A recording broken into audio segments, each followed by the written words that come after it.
If you're playing GTA Online and want to lock your vehicle to prevent others from stealing it, don't worry. This is simple and can save your cars from griefers. First, enter the vehicle you want to lock. Sit in the driver's seat, then press the interaction menu button, PC, Xbox, View Dar Chus Back PlayStation, Touchpad. Next, open the vehicle options in the menu.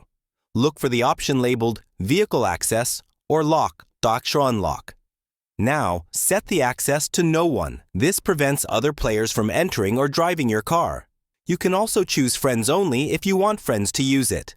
After that, exit the vehicle and check the lock status. Your car should now display a lock icon when approaching it. Also, apply a personal vehicle insurance and tracker. Visit Moore's Mutual Insurance and insure your vehicle to recover it if it's destroyed. Finally, repeat for all important vehicles.